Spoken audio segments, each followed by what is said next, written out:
Insulating a metal building, workshop, or pole barn is one of the most common projects tackled by Foam Green. Metal surfaces are prone to condensation.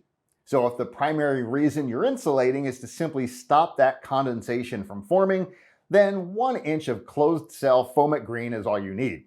However, if you're looking to insulate for heating and cooling purposes, we generally recommend 2 inches of foam for the walls and 3 inches for the roof.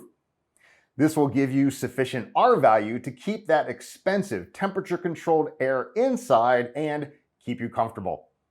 Additionally, many metal buildings and pole barns don't have more traditional 16-on-center framing that rolled batt insulation would fit. Spray foam fits wherever you spray it. Need a more detailed project guide? Contact Foam Green.